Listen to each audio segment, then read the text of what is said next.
अब हम देखते हैं कुछ मैग्नेटिक फील्ड, कुछ मैग्नेट्स के टाइप्स और आगे देखते हैं मैग्नेटिक फील्ड लाइन। तो सबसे पहले हम आपको बता दें मैग्नेट के टाइप। तो आपने जो नॉर्मली मैग्नेट आपने देखी हुई है अपने घरों में, वो मेनली आपकी इस तरीके की मैग्नेट होती है। ये मैग्नेट जो है ये आपके कई अप्लायंसेस में लगी होती है, रेडियो, टीवी और भी कई डिवाइस में लगी होती है। ये आपकी मैग्नेट होती है, ठीक है। ये एक मैग्नेट हो गई। दूसरी मैग्नेट आपने जो देखी होगी शायद, वो ये मैग्नेट होती है। इसको हम बोलते हैं हॉर्स शू मैग्नेट। ये हॉर्स के शू के जैसी होती है, इसलिए इसे हम बोलते हैं हॉर्स शू मैग्नेट। यहाँ एक जो पॉइंट लगा हुआ है, ये वाइट पॉइंट, ये बताता है कि मैं नॉर्थ पोल हूँ, बाकी एक्सेप्ट साउथ पोल है, ठीक है। और जो हमारे सिलेबस में जो बहुत ज़्यादा मात्रा में है, जिसमें बहुत सारे क्वेश्चन आते हैं, वो है हमारा दिस मैग्नेट। इस मैग्नेट को हम बोलते हैं बार मैग्नेट। इसमें भी दो पोल होते हैं, नॉर्थ पोल और साउथ पोल। तो ये जो हमारा बार मैग्नेट है, इस बार मैग्नेट का अगर एक्चुअल लेंथ मतलब कि ज्योमेट्रिकल लेंथ अगर इसका L है, तो इसका जो इफेक्टिव लेंथ होता है, जब किसी एक मैग्नेटिक फील्ड में इसका इफेक्टिव लेंथ लिया जाता है, तो वो इसकी ओरिजिनल लेंथ का मतलब कि ज्योमेट्रिक लेंथ L का 5/6 टाइम होता है। माना कि अगर ये मैग्नेट 12 सेंटीमीटर की थी, तो ये तो उससे एक्चुअल लेंथ हुई, लेकिन मैग्नेटिक लेंथ कितनी होगी, इसकी इफेक्टिव लेंथ कितनी होगी, 12 × 5/6, दैट इज 10 सेंटीमीटर।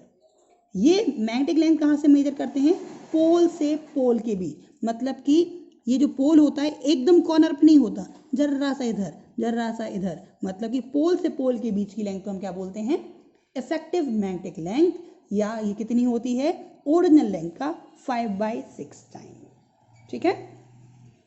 अब देखते हैं मैग्नेटिक फील्ड क्या होता है। मैग्नेटिक फील्ड मतलब कि अगर हम आपसे बोलें कि आपके पास एक मैग्नेट रखा हुआ है, इसका असर जहाँ तक है, जिसका असर जहाँ तक जा रहा है, उस पूरे रीजन को, उस पूरे फील्ड को हम क्या बोलेंगे, मैग्नेटिक फील्ड बोलेंगे। मतलब कि अगर हम बोलें कि हमारे पास यहाँ एक मैग्नेट रखा हुआ है, और अगर हम इस मैग्नेट के पास कोई भी छोटे से आयरन पीस लेके आते हैं, तो हम देखेंगे कि ये आयरन पीस इसकी ओर अट्रैक्ट होंगे, लेकिन कहाँ तक कितने होंगे वो हमें देखना है। तो अगर हम इसको यहाँ लेके आते हैं तो क्या हो गया, ये ऑटोमेटिकली कहाँ जा रहे हैं, मैग्नेट के पास जा रहे हैं, मतलब यहाँ इसका मैग्नेटिक फील्ड है। अगर थोड़ा और दूर लेके आए तो क्या होगा, इसका असर धीरे धीरे कम होता जाएगा। लेकिन अभी ये इसका मतलब ये नहीं कि अगर ये इधर से पुल नहीं कर पा रहा तो यहाँ मैग्नेटिक फील्ड नहीं है।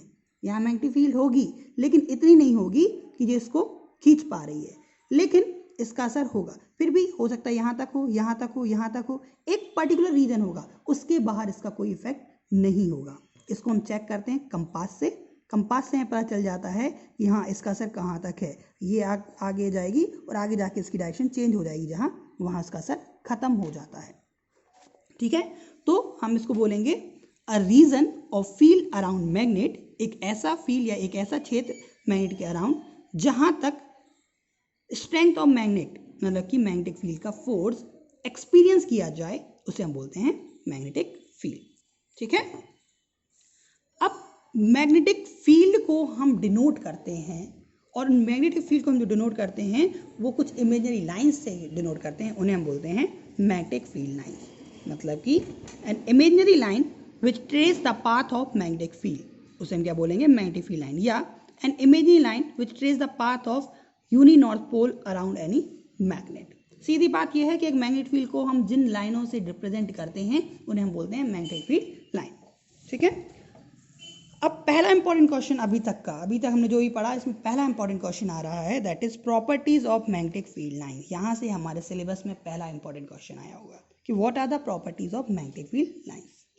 तो नंबर 1 पॉइंट है कि direction of magnetic field line is north to south outside magnet. अगर हम किसी मैग्नेट की बात करें, मैग्नेट के बाहर जो मैग्नेटिक फील्ड लाइंस है, ये बार मैग्नेट के अराउंड मैग्नेटिक फील्ड लाइंस का डायग्राम है, ठीक है। तो मैग्नेट के बाहर ये मैग्नेटिक फील्ड लाइन देखें, हम ये वाली लाइन देखें, ये लाइन यहाँ से गई और यहाँ आई, तो बाहर इसकी डायरेक्शन क्या है, नॉर्थ टू साउथ, नॉर्थ से निकल रही है, साउथ में इमर्ज हो रही है। मतलब हम ये बोल सकते हैं नॉर्थ से मैग्नेटिक फील्ड लाइंस एक्सर्ट होती हैं और साउथ में इनर्ट होती हैं, इन होती हैं, यहाँ से निकलना, यहाँ से अन। और अगर इनको हम आगे देखें, मैग्नेट के अंदर जा रहे होंगे तो ये कैसी हो रही है, क्लोज लूप बनाते हैं, तो ये क्या हो रही होंगी, साउथ से नॉर्थ। तो सेकंड पॉइंट क्या है, direction of magnetic field lines is south to north inside the magnetic. ठीक। Third, denser magnetic field line shows strong magnetic field while rare magnetic field line shows weak magnetic field। जहां ये lines pass पास होती हैं, dense होती हैं, इसका मतलब ये है इसके इधर मैग्नेटिक फील्ड ज़्यादा है। तो सबसे ज़्यादा मैग्नेटिक फील्ड कहाँ होता है, किसी भी मैग्नेट के पोल के पास। तो अब देखिए पोल के पास भीड़ भाड़ ज़्यादा है, बाकी ये दूर दूर है। तो जहाँ मैग्नेटिक फील्ड लाइन पास पास हैं वहाँ हम क्या बोलेंगे, दीज आर द डेंसर और स्ट्रॉन्ग मैग्नेटिक फील्ड है। और जहाँ दूर दूर हैं वहाँ हम क्या बोलेंगे, यहाँ मैग्नेटिक फील्ड स्ट्रेंथ कम है या ये वीक मैग्नेटिक फील्ड में आते हैं। तो किसी भी मैग्नेट के लिए मैग्नेटिक फील्ड स्ट्रेंथ ज़्यादा कहाँ होती है, पोल के पास होती है। ये बात आप याद रखिएगा। ठीक है। नेक्स्ट पॉइंट अगर हम देखें तो नेक्स्ट पॉइंट हमारा बता रहा है, tangent drawn at any point on magnetic field line shows the direction of magnetic field at that point। मतलब कि अगर हम देखें कि हमारे पास कोई भी एक मैग्नेटिक फील्ड लाइन है, इनमें से हमने कोई भी एक मैग्नेटिक फील्ड लाइन ली, इस मैग्नेटिक फील्ड लाइन के किसी भी पॉइंट पर अगर हम टेंजेंट ड्रॉ करते हैं तो वो टेंजेंट इस मैग्नेटिक फील्ड लाइन के इस पॉइंट पर इस